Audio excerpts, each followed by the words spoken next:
If he doesn't want to drill in New Jersey, I wouldn't support it. If you follow what I'm saying, this is important for the people of America, and I urge the passage of this amendment. Gentleman reserve his time. Yes. Gentleman reserve his time. Gentleman from New Jersey. I thank the chair.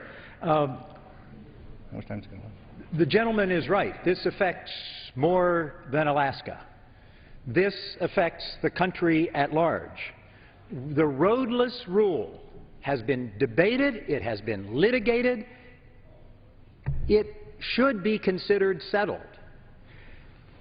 The Young Amendment, as the gentleman has explained, derives from his interest in having road access for mineral development in Alaska. Both the Forest Service and the Bureau of Land Management, I repeat, say that the current policy does not prevent the mineral developers from accessing development site. We don't need to overturn a well-debated, well-litigated, settled matter of the roadless rule. Just to be clear, the amendment that the gentleman from Alaska offers would, quote, exempt all areas of identified mineral resources in land use designations,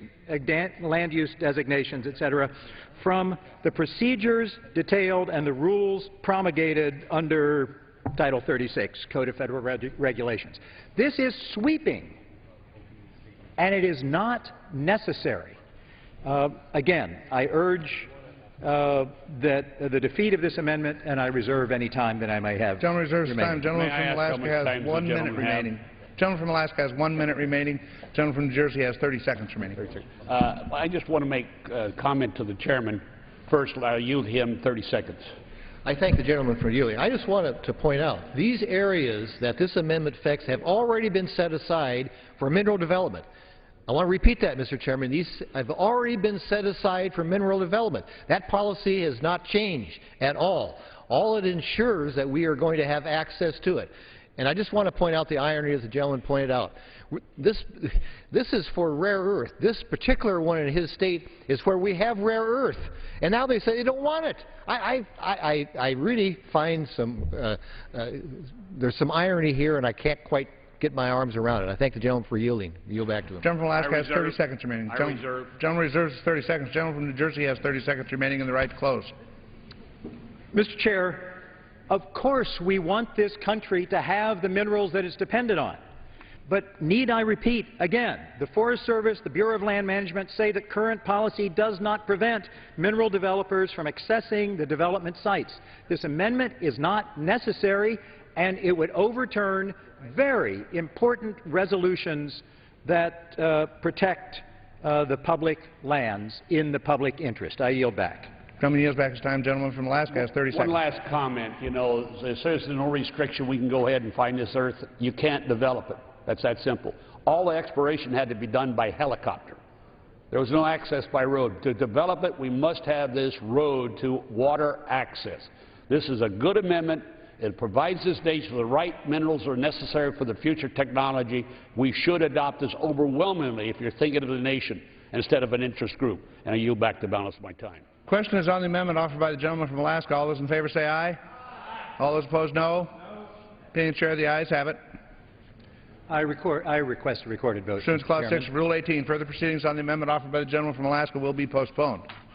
It is now in order to consider amendment number 5, printed in House Report 112-590. For what purpose?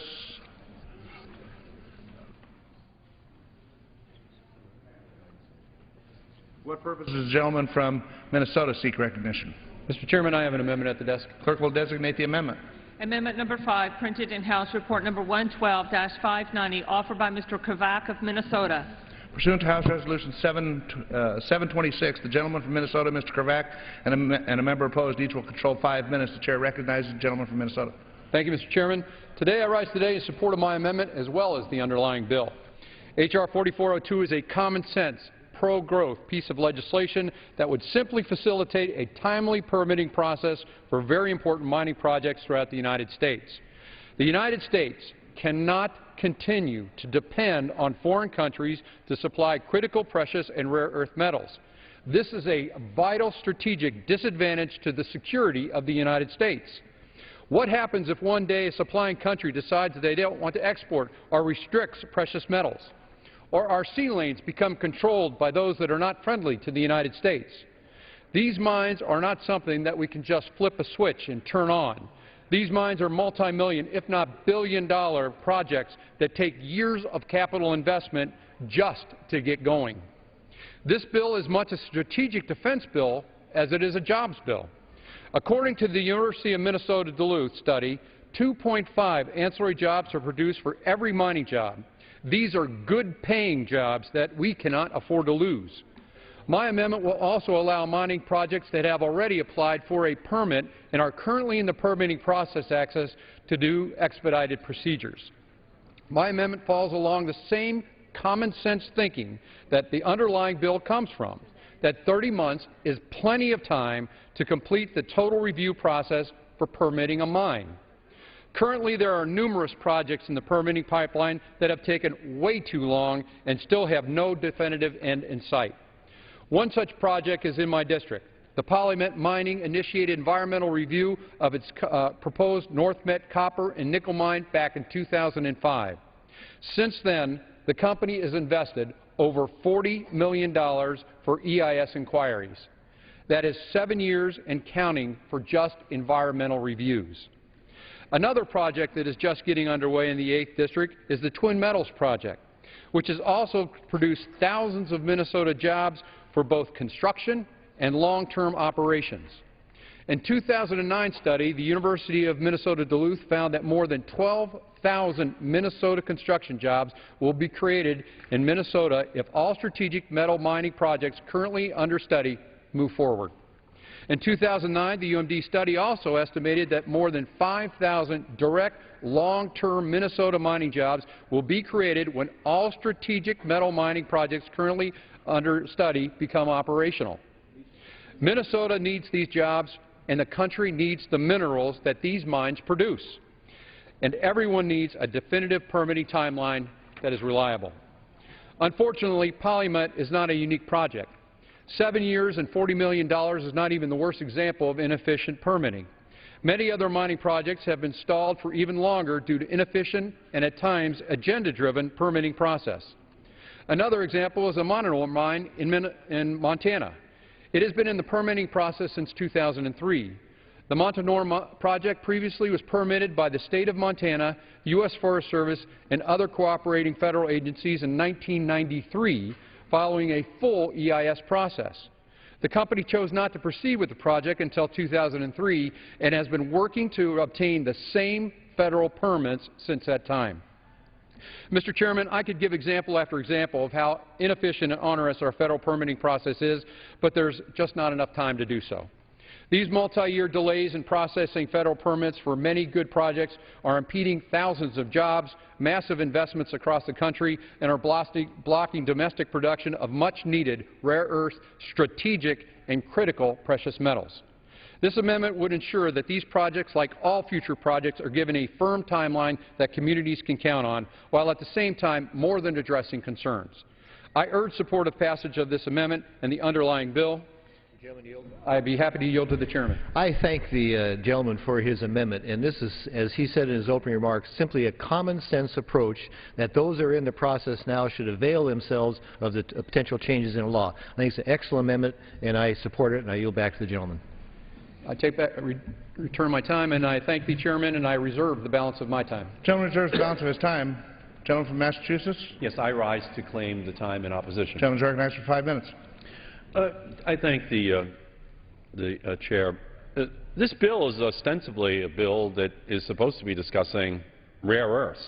Okay? It's supposed to be discussing strategic minerals that we can use in our competition to produce high-tech products that we are competing with the Chinese and others in order to produce in our country. And the kinds of strategic materials that we're talking about are scandium, cerium, europium, and terbium. These are not, minerals that people ordinarily hear about. And from the high-tech manufacturing sector, we hear that they're central to their ability to be able to compete. What the underlying bill would do is to reduce or eliminate the proper review of mining operations on public lands for virtually all types of minerals, not just for those rare earths that I just mentioned, but also for gold and for silver and for uranium and things like sand and gravel that are clearly, I think we should all be able to agree upon this, Grand and Saville, the sand, are not strategic minerals for our country. They're plentiful, they're available, and we don't need to be watering down environmental laws in our attempt to be able to have enough sand and gravel and clay in the United States of America. This amendment would not only allow for insufficient review for future mining operations, it would allow mining operations that are currently being reviewed to also escape proper scrutiny. Even worse, this amendment is drafted in such a way that it could potentially even apply to mining operations that already have been approved. Following environmental review, mines sometimes have to put in place mitigation measures to protect the public health and the environment. Well, under this amendment, there is the potential that those companies could seek to have those mitigation measures thrown out. In an effort to save potentially millions of dollars, I understand what the company is trying to do. That might be good for that company, but it's not good for the environment or for the American people who already have mitigation agreements in place to protect against the mining company endangering the health, the well-being, the water table of the area where the mining is going on. And it wouldn't just cover europium.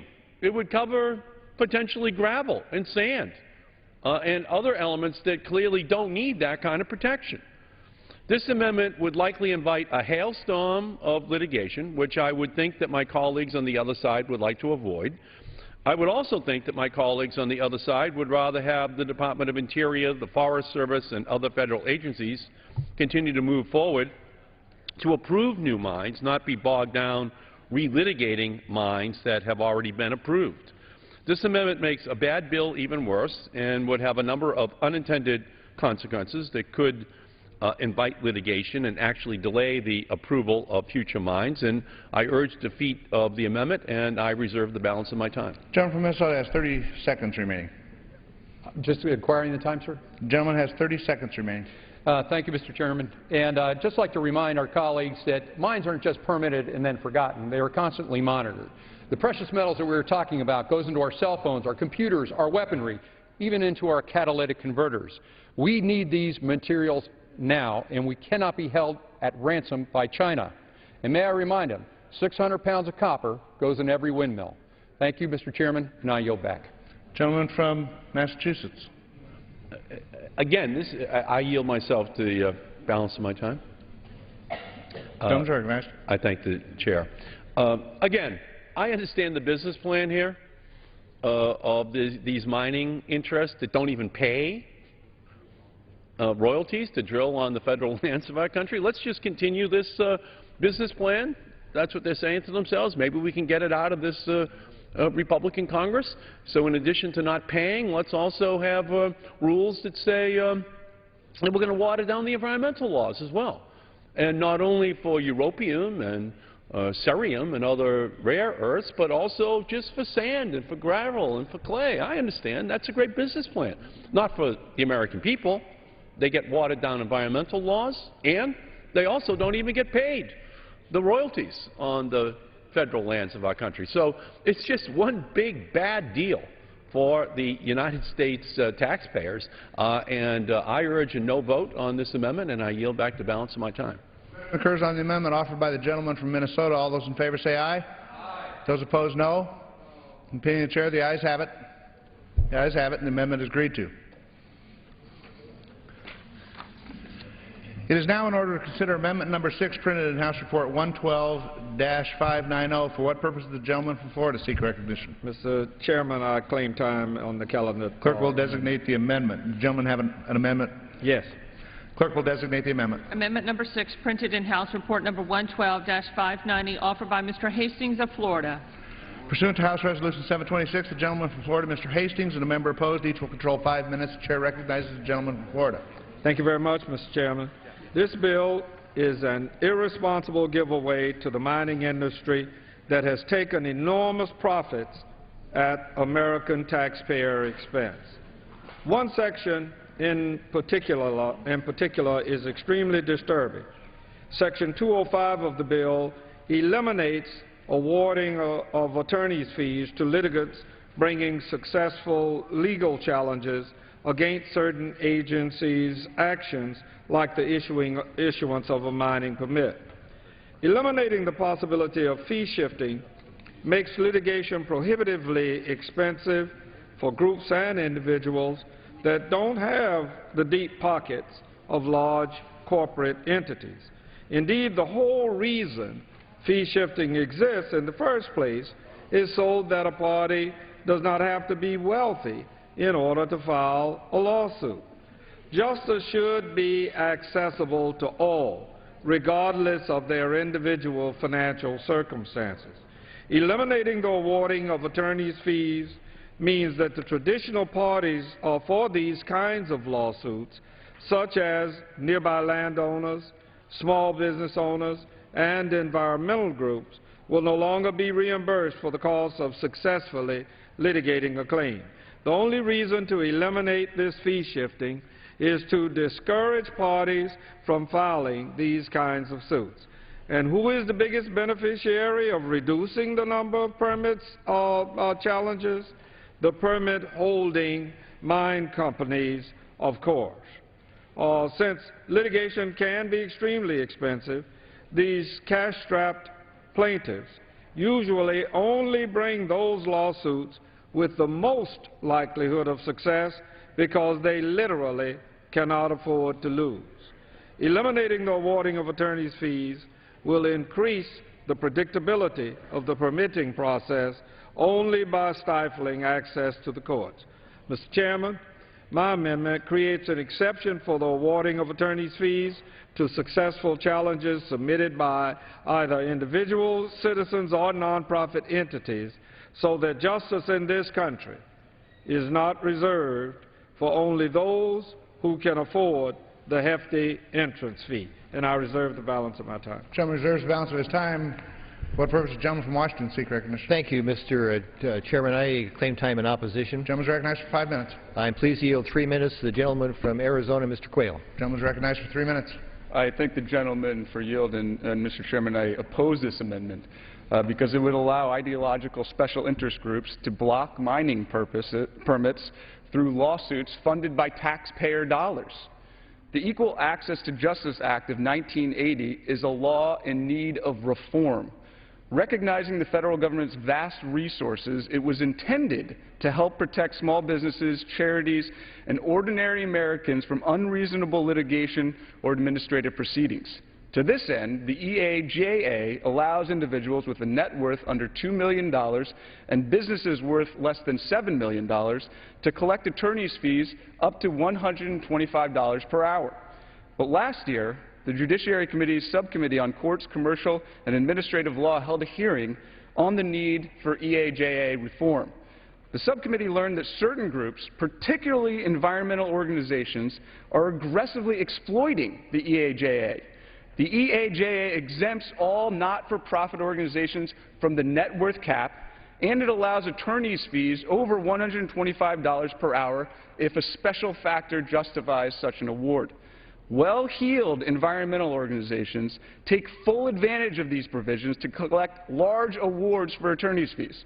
For example, the Center for Food Safety recently awarded more than $2.6 million under the EAJA, with its lead counsel compensated at a rate of $650 per hour. It's a good gig if you can get it. Simply by reviewing public court records, a witness at the subcommittee's hearing found that 20 environmental organizations collected $5.8 million in fees between September 1st, 2009 and August 31st, 2010. The EAJA was meant to help give small businesses, charities, and ordinary American citizens a fighting chance against the federal government. Considering the pressing need for reform, the National Strategic and Critical Minerals Production Act of 2012 was wisely written to prevent any organization or strawman plaintiff who is a member of and whose attorneys may be paid by such an organization from slowing down the permitting process or advancing its ideological agenda in court using public money. Now, of course, they can still bring suit, but not on the taxpayer's dime. For these reasons, I oppose this amendment, and I yield back the balance of my time. Someone from Florida? Mr. Chairman, I have no further speakers, and I'm at this time prepared to yield the balance of my time.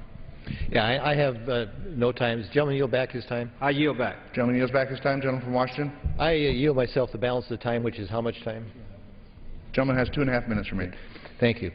I just want to make a point here. The Natural Resources Committee that I have the privilege to chair has been investigating the payment of attorney fees and court costs to revolving door plaintiffs in environmental lawsuits. For example, we've learned that based on information that's supplied by the Department of Justice, over $2 million in taxpayer dollars have been paid to a single organization, the Center for Biological Diversity.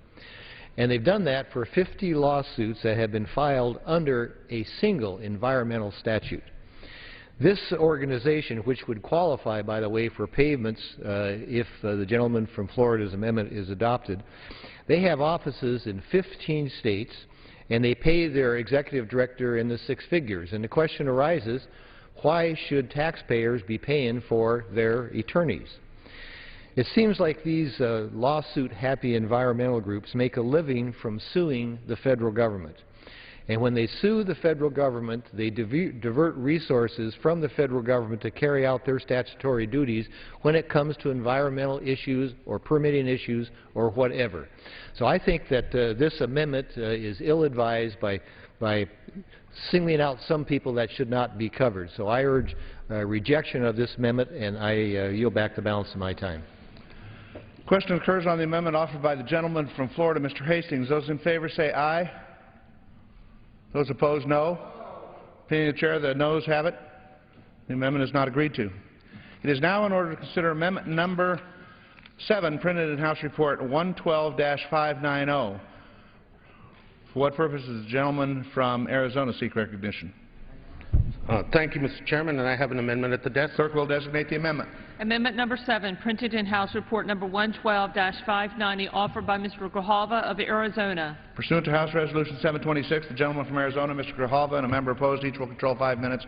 The chair recognizes the gentleman from Arizona. Thank you, Mr. Chairman. My amendment states that nothing in this bill should diminish opportunities for hunting, fishing, grazing, or recreation on public lands. H.R. 4402 would elevate the interest of the mining industry above all others. This legislation contains language requiring that the priority of the federal government, quote, shall be to maximize the development of the mineral resources while mitigating environmental impacts so that more of the mineral resource can be brought to the marketplace. This legislation would put mineral extraction on public lands above all other uses, jeopardizing hunting, fishing, livestock grazing, outdoor recreation, and many other critical uses of our public lands. When open pits cover the American West, tourists to Arizona may have another Grand Canyon to visit. This time, instead of marveling at the geologic forces that over the course of millions of years shaped one of nature's most awe-inspiring sights, they will be forced to ponder the chains of man-made chasms left behind by unaccountable mining companies. My amendment will make sure that other important uses are not pushed aside, that all Americans continue to have access to their public lands. In fact, earlier this week, the Department of Interior issued a report on the agency's economic contributions to the nation. Many of these contributions come from uses other than mining. In 2011, over 435 million recreational visits to Interior managed lands. This activity contributed $48.7 billion in economic activity and supported approximately 403,000 jobs nationwide, including 14,000 jobs in my home state of Arizona. By elevating the interest of mining companies above hunters, anglers, and ranchers, as H.R. 4402 would do, we threaten that revenue that local communities have come to rely on. Last month, we considered a so-called urgent legislation from the majority here on the House floor that was billed as vitally necessary to protect hunting and fishing on public lands. Now my colleagues on the other side of the aisle are doing just the opposite by elevating mining on our public lands above hunting and fishing. It seems that when the majority was fishing around for new sweetheart deals and ways to help the mining and oil and gas industry, they decided to forget about their commitment the previous month to hunting, angling, to the hunting and angling communities. My amendment would in no way hamper mining on federal lands. It would simply reaffirm that we should not bury the other important uses of our public lands below energy development, as the underlying bill would do. Our public lands belong to the American people and have many important uses. We should not undermine the ability of the American people to hunt and fish on public lands by destroying the current law. I can't get my head around the idea that the mining industry will have first use above all other uses in our public lands while paying no royalties to the American taxpayer.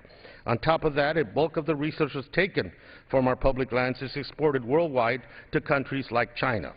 Multinational mining companies get our resources free of charge, while visitors have to pay a user fee to use some of our public lands.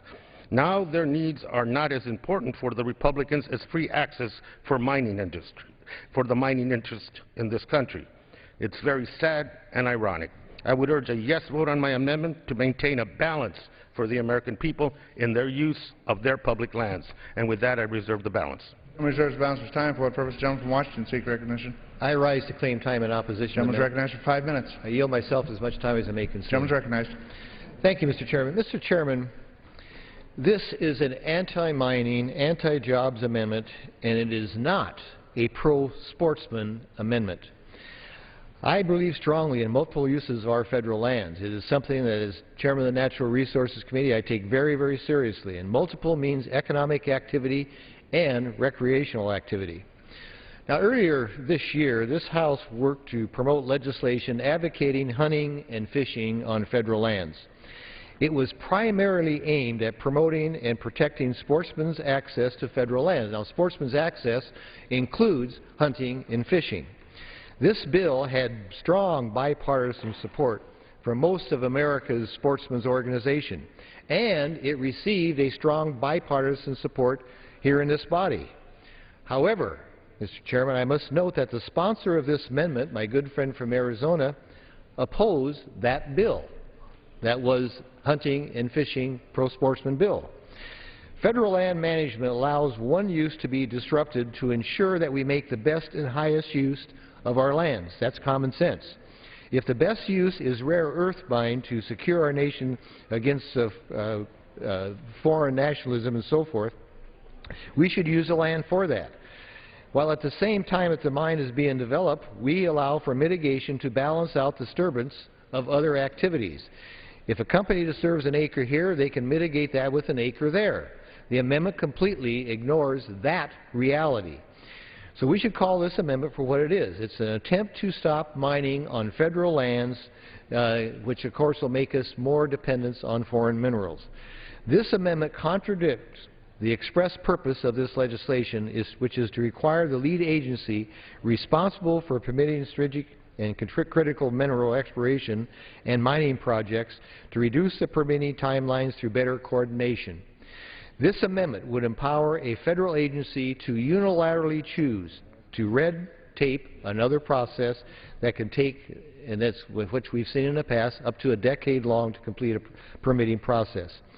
The only effect, and this is important, as a matter of fact, I might say, Mr. Chairman, the only effect of this amendment and other amendments that we've heard is to protect bureaucratic red tape, which of course is what the underlying bill wants to streamline. Makes sense, but every amendment we've heard coming from the other side seems to want to protect that point. So this amendment falls into that same category, does not deserve our support, and I urge rejection, and I will reserve the balance of my time. Gentleman reserves the balance of his time. Gentleman from Arizona. Mr. Chairman, can I inquire as to how much time? Gentleman has 90 seconds remaining.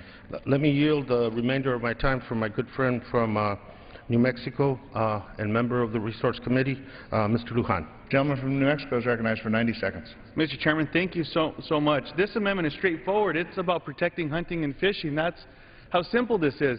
Sadly, a similar amendment was rejected by the Rules Committee when we had a similar debate over oil and gas leasing.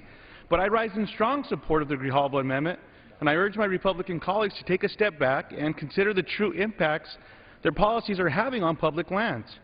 Public lands are just that, lands for the public to enjoy and use for the great benefits that they provide. Generations of New Mexicans have used our state's lands for hunting, fishing, recreation, and grazing. Mineral development is important, but let's do it where it makes sense. We have seen bill after bill on this floor that are giveaways to big oil companies, mining companies, and corporate interests that don't consider the long-term detrimental impacts to wildlife habitat and public use for recreational use. Today's bill would require the federal government to maximize the development of mining on public lands and threaten access to lands for hunting, fishing, and recreational shooting. All the Grijalva Amendment says is let's protect that little area. This is a bad bill for hunters, anglers, and ranchers, and I urge support of the Grijalva Amendment to H.R. 4402 to protect our access to public lands, and I yield back the balance of my time. Gentleman yields back the balance of his time. Gentleman from Washington. I yield myself the balance of the time. Gentleman's recognized. I would just simply say that this is an amendment, as I mentioned in my earlier remarks, that simply will, it's anti-mining at its best. And because there is in current law a procedure for giving higher access to certain activities, and then there is mitigation process. But to suggest that this is something that would protect sportsmen defies logic. As a matter of fact, Mr. Chairman, the NRA has come out against the Grijalva Amendment. So with that, I urge a no vote on the amendment, and I yield back the balance of my time. Gentleman yields back the balance of his time. The question is on the amendment offered by the gentleman from Arizona, Mr. Grijalva. Those in favor say aye. Those opposed, no. Opinion of the chair, the noes have it. Gentleman from Arizona. Mr. Chairman, on that I would request a recorded vote. Pursuant to Clause 6 of Rule 18, further proceedings on the amendment offered by the gentleman from Arizona will be postponed. Pursuant to Clause 6 of Rule 18, proceedings will now resume on those amendments printed in House Report 112-590, on which further proceedings were postponed in the following order. Amendment number 1 by Mr. Tonko of New York. Amendment number 2 by Mr. Hastings of Florida. Amendment number 3 by Mr. Markey of Massachusetts. Amendment number 4 by Mr. Young of Alaska. And Amendment number 7 by Mr. Grijalva of Arizona. The chair will reduce to 2 minutes the minimum time for any electronic vote after this first vote in the series. The unfinished business is the request for a recorded vote on Amendment number 1, printed in House Report 112-590 by the gentleman from New York, Mr. Tonko, on which further proceedings were postponed and on which the noes prevail by voice vote. Clerk will redesignate the amendment. Amendment number 1, printed in House Report number 112-590, offered by Mr. Tonko of New York. A recorded vote has been requested. Those in support of the request for a recorded vote will rise and be counted. Sufficient number having arisen, a recorded vote is ordered. Members will record their votes by electronic device. This will be a 15-minute vote.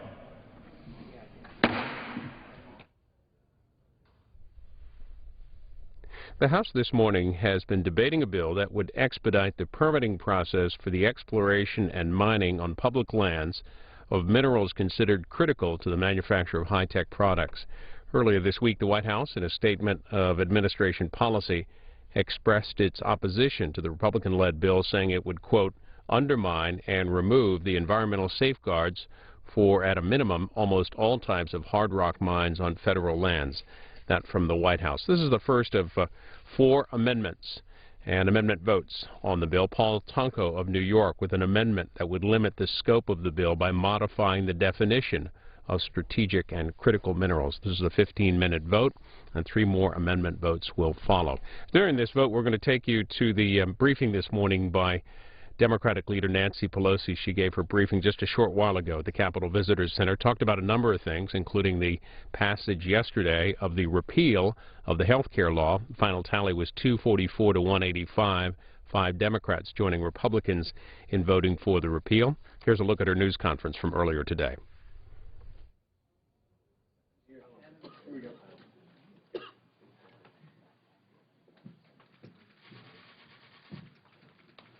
Good morning. As you know, yesterday, once again, for the 30-something time, the Republicans tried to take away protections for patients in our country. Whether it's a little baby born with a birth defect, a child with a disability or asthma, cancer, diabetes, whether it's a senior who's getting prescription drugs much less expensive because of the Affordable Care Act, or free wellness examinations once a year, whether it's women who are getting services already, and those will increase in August, whether it's this very, very powerful protection for patients, and that is removing lifetime limits on the coverage that they can receive, whether it's young adults who can be on their parents' policy until they're 26 years old, enabling them to follow their aspirations and not make decisions only based on where they have health care rather than what their aspirations and skills and talents take them to. So once again, the Republicans on the floor of the House spoke for and voted for the special interest over the people's interest. Today, as we have been doing day after day after day, we're calling upon the Republicans in Congress to pass the middle-income tax cuts. As you know, this week President Obama laid out a step that we can take right now that will bring more certainty and stability to our economy and be fair to the middle class. Republicans must stop holding middle-income tax cuts hostage to their tax cuts for their very wealthy friends, big oil, special interest. What's really important about all of this is that the policies that you see them advocating are directly related to the politics and the political climate that we are in. You cannot have fairness to the middle class in your policy if you have complete unreported, large, significant special interest money pouring into the political process to suffocate the system, to suppress the vote, and to poison the debate. That's why we've issued a dare to say we dare disclose, amend the Constitution to overturn Citizens United, reform the politics, let's increase the role of small donors in the political system, and elect reformers of any party who are willing to do that. Our founders knew that our system depended on a democracy where the voice and the vote of the many determine the outcome of elections, and therefore the policies that would spring from that, not the checkbooks of the very, very few, a plutocracy, a government of the rich, a government of the few, not of the many. So it is in the interest of our democracy that we have accountability and transparency.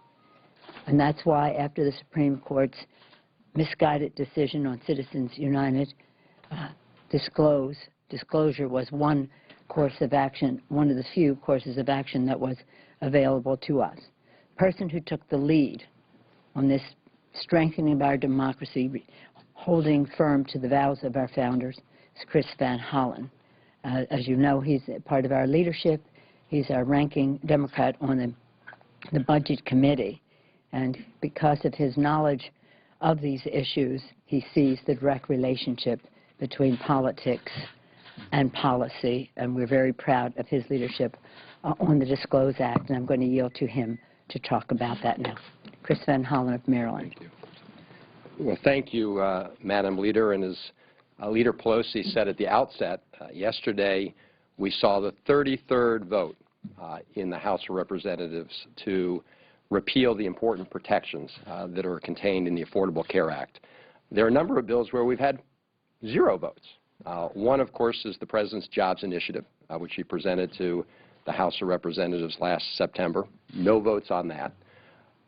Another bill where we've had 0 votes on is the Disclose bill, which is designed to make sure that voters know who is financing these campaigns, and so that we can understand what special interests are trying to rig the rules of the economy in their favor. Now, this is a House of Representatives that is pretending that is one of the most open House of Representatives in recent times, and yet they have refused to even hold a hearing on the Disclose Act. Not even a hearing. It's been requested many times by Congressman Brady, Congressman Gonzalez, and others on the House Committee on Administration. Nothing. Those members had to hold an unofficial hearing to bring out the facts on this issue because the majority refused to have a hearing. So it's ironic that on a bill that calls for greater openness, House Republicans refused to even have an open hearing to talk about it. The Disclose Act stands for a very simple proposition, which is that voters have a right to know who is bankrolling these campaigns. And we all recognize that when a lot of these groups are financing these campaigns, they're doing it to try to elect a Congress, to try and buy a Congress that will rig the rules of the game in their favor. And among the rules of the game, which we know they want to change, relate to important pieces of our economy. So, for example, we've been working hard to try and overturn some of the parts of the tax code that reward corporations that move American jobs overseas, to special tax havens like the Cayman Islands, like Switzerland. We'd like to close those tax loopholes. There are a lot of corporations and individuals who benefit from keeping those loopholes in place. There are lots of folks who would like to continue to have a tax code that tilts towards the very wealthy. And we see strong Republican opposition to our proposal to extend tax relief to middle-income Americans unless they also get continuations of tax breaks for the very wealthy, instead of asking the wealthiest to help contribute to reducing our deficit so that we don't have to reduce the deficit at the expense of middle-income taxpayers and seniors. So that's what this is all about, shining light on those contributions. And it's unfortunate that our Republican colleagues oppose that. I think we want to both commend Senator Reid for the decision in the Senate to take up the Disclose Act next week.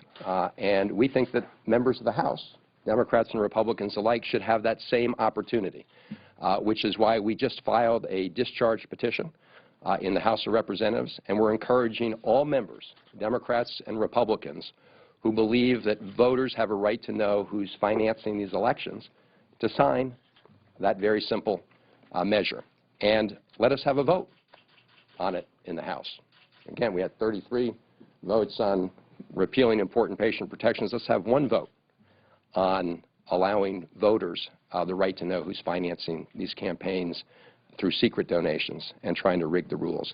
And there was a time when Republicans favored disclosure. And I do think it's worth just pointing out what Mitch McConnell said not that long ago when he was asked by Tim Russert on Meet the Press. And here's what Senator McConnell said, quote, "Republicans are in favor of disclosure.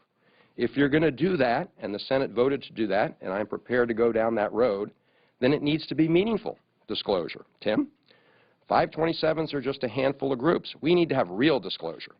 And so what we thought to do is broaden the disclosure to include at least labor unions and tax-exempt business associations and trial lawyers, so you can include the major political players in America. Why would a little disclosure be better than a lot of disclosure?" Mitch McConnell asked. We agree with the old Mitch McConnell. We believe that voters have a right to know. We believe in full disclosure. And all Senator McConnell and the House Republicans need to do to ensure that full disclosure is to vote in favor of the Disclose Act when they bring it up in the Senate and sign the discharge petition that we filed today to bring up the Disclose Act in the House of Representatives. So we hope that they will do that. Thank you. Thank you very much, Congressman Van Hollen. When this decision came down, under Chris Van Hollen's leadership, we did pass the Disclose Act in the House. It went over to the Senate, which, of course, had only 59 Democrats, and we couldn't get one Republican, even despite public statements of Leader McConnell and others. They abandoned that because they knew that they didn't want accountability and transparency in the contributions that are made under something that is so bizarre that the court would say any and all money, secret, otherwise, from who knows where, should be allowed into our system. So thank you for your leadership on that.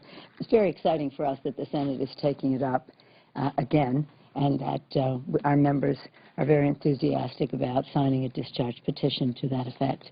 Any questions on that? Yes, sir. I have a question on something else. I'm sorry, if you want to. Completely different matter, I don't know. Okay. In the Judiciary Committee hearing yesterday, there was a lot of discussion about the intelligence leaks. And you used to serve on the Intelligence Committee and very familiar with this. John Conyers, the leading Democrat on that committee, had suggested that he would like to see the Judiciary Committee maybe conduct an investigation. And there's now been a letter that Lamar Smith has written to Conyers taking him up on that. Do you think that that's the appropriate course of action? And who do you think that they should possibly look at and question if they want to forge ahead on some sort of an inquiry? I believe right now the administration has put in place a look at how these leaks occurred. It's not in anybody's interest. As I've said to you before, the sign in the intel room is loose lips sink ships. So nobody wants these leaks. But I think that let's exhaust one remedy, and that is the investigation, that the assignment that the administration has given to look into this. But what about congressional oversight? Isn't there? Well, congressional oversight is a major part of it, and the committees can always bring in any agency of government in its jurisdiction to ask those questions. But you asked a very specific one about, do I think there needs to be a Judiciary Committee investigation? I said, let's see, excuse me, how the other investigation goes first. What would you like to see to happen with the Farm Bill that came out of committee earlier this morning? I'll be happy to talk about the Farm Bill. I just wanted to at first just focus, because Mr. Van Hollen has many responsibilities, and he was generous with his time this morning. If you have any questions about this legislation, which is fundamental to our democracy and for the vitality of the middle class and that democracy. What efforts did you make to get Republicans to work with you on disclosure? I mean, as you quoted Senator McConnell, they, at least in theory, support this. Did you make overtures to get their cooperation? What happened? The short answer is yes. We've tried over a period of time to get Republicans on board. A number of Republicans have privately indicated that they're totally in favor of the Disclose bill, but the Republican leadership has been very clear on this, that they don't want to allow any kind of transparency and any kind of disclosure. And we've seen the total flip-flop from Senator McConnell on this issue. Interestingly, while the Citizens United decision created big problems for our democracy, there was one issue on which 8 of the 9 justices agreed, and that was that disclosure is not only constitutional, but good for the health of our democracy. The only dissenter on that was Justice Thomas. And so we hope that on a bipartisan basis we can take this up. I mean, there's been a disturbing trend among many Republicans against transparency. One is their opposition to this. We're now seeing their presidential candidate refuse to divulge his tax records. His father set the standard for doing that, and yet now he refuses to disclose in that area. So we believe transparency and disclosure is important. As the leader said, and as I indicated, there's a very important link between these secret donations and an effort to elect a Congress that will rig the rules of the game in favor of certain economic interests, which do not serve the interests of middle-income Americans. It's important to note, just following up on what Mr. Van Hollen said, that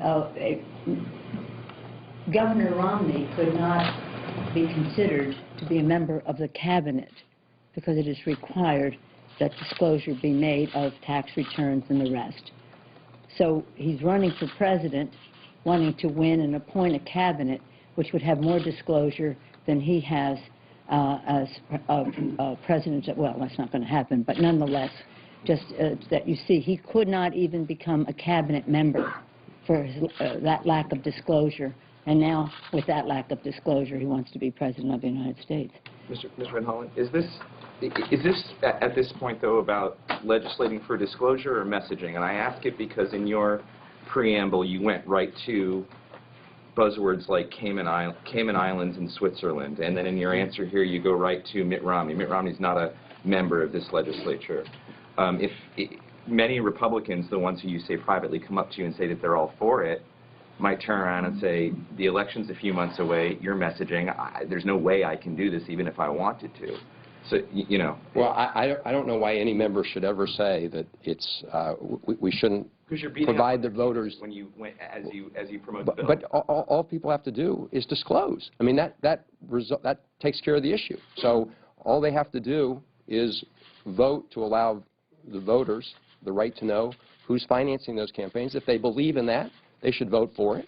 And in the case of Governor Romney, all he has to do is disclose just like his father did. I think, you know, the person who wants to be the chief executive in control of the finances of the United States should tell the American people how he conducts his own finances. So this is a question of disclosure and transparency, and all people have to do to address the issue is vote for disclosure. And many of the Republicans who have spoken out on disclosure in their own states, they've had to come under the strict requirement by their leadership in the Senate that they have to vote with them on no disclosure, despite the public statements of the Republican leader in the Senate, Mitch McConnell, and their own efforts for transparency in their own states at home. On this subject? Okay, well, going back to the Farm Bill then? On this subject, okay. Senator McConnell always says that the Disclose Act, it treats corporations and Republican-leaning organizations differently from unions. How do you respond to that? And is there some ground to give on the union question to get Republicans on board? Well, that's just totally not true. Take a look at the House Disclosed Bill. Take a look at the Senate Disclosed Bill. It treats all interests uniformly, business interests, union interests. So I'd be interested in hearing from Senator McConnell exactly what provision in that Senate bill or the House bill treats unions any differently than businesses. It's not true. There were, on some earlier versions of the Disclose Act, provisions that people pointed to make that argument. We didn't think that they were accurate then, but we removed those provisions. And so to the extent people are relying on those earlier provisions to make the argument, there's no longer any grounds to make it. Except if he's always thinking that his friends in the special interest world should get special treatment and to be treated like everybody else is a disservice to them, which could be. If I could just add to that, because he's making two arguments now. He's actually making the argument you just made, which is no longer valid. We don't think it ever was, but certainly is not.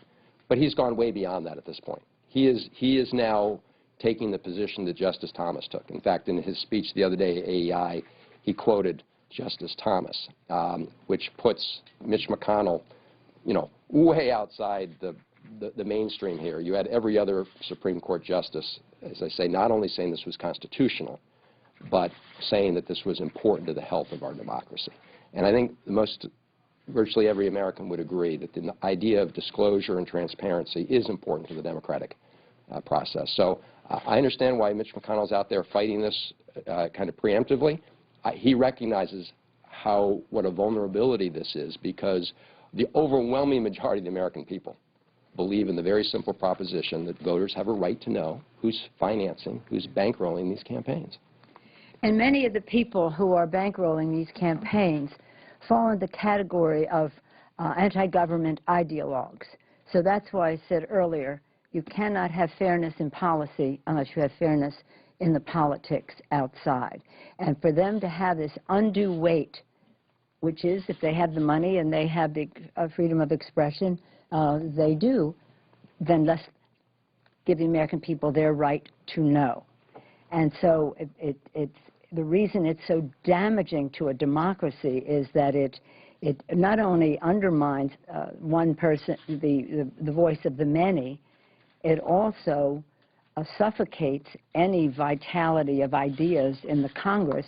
If you own it, you get your tax breaks, the cost of doing business of $100 million, $400 million into campaigns is very offset by the tax cuts you will get, and at the same time diminish the public role in the public-private partnership that exists in our country. So there's a special interest and there's ideological orthodoxy here that is served by big money, suffocating the system, suppressing the vote, poisoning the debate. We think nothing less is at stake in this election than our democracy, and we think that there is a path to at least legitimizing what they're saying by having them admit that they are Madam Leader, identified with if I it. could, just respectfully, how much of this really is about the fact that Republicans are out raising money Nothing. Against Democrats? Nothing. They're raising far more than you are. Nothing. The Democrats have been on record for a long time wanting to reform the system.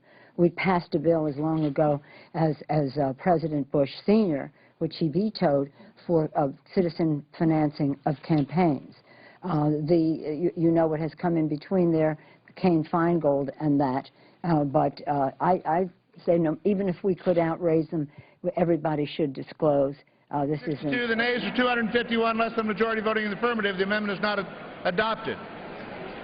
The unfinished business is the request for a recorded vote on amendment number 2, printed in House Report 112-590 by the gentleman from Florida, Mr. Hastings, on which further proceedings were postponed and on which the noes prevailed by voice vote. Clerk will redesignate the amendment. Amendment number 2, printed in House Report number 112-590, offered by Mr. Hastings of Florida. Recorded vote has been requested. Those in support of the request for a recorded vote will rise and be counted. Sufficient number having arisen, a recorded vote is ordered. Members will record their votes by electronic device. This will be a 2-minute vote.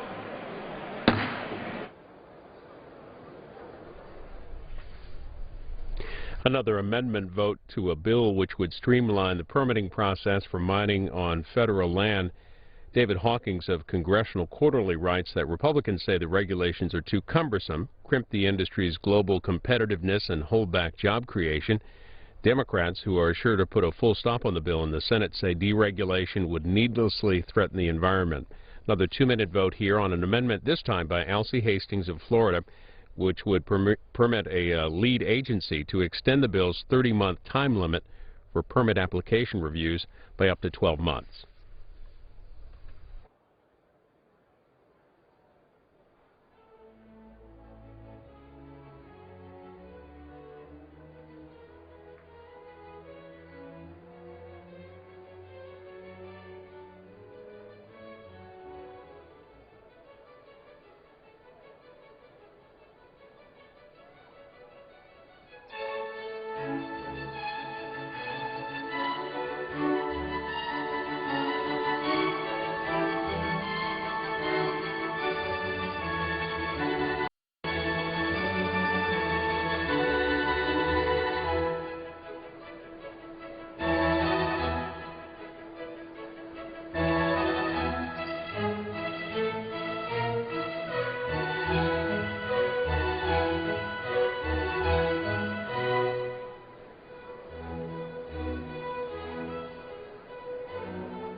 On this vote, the ayes are 156, the nays are 2.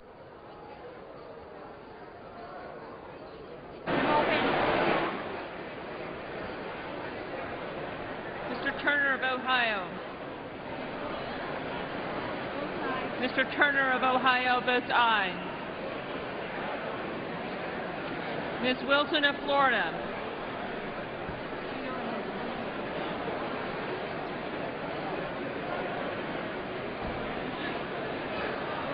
Ms. Wilson of Florida votes aye. Mr. Welch of Vermont. Mr. Welch voted no. Mr. Turner of Ohio.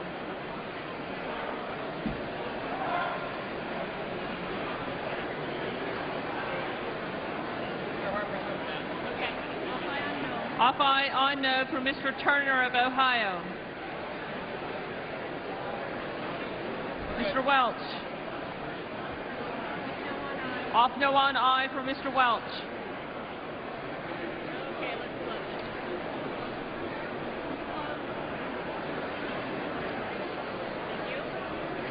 On this vote, the ayes are 162, the nays are 252, less than majority voting in the affirmative. The amendment is not adopted. The unfinished business is a request for a recorded vote on Amendment Number 3, printed in House Report 112-590 by the gentleman from Massachusetts, Mr. Markey, on which further proceedings were postponed and on which the noes prevail by voice vote.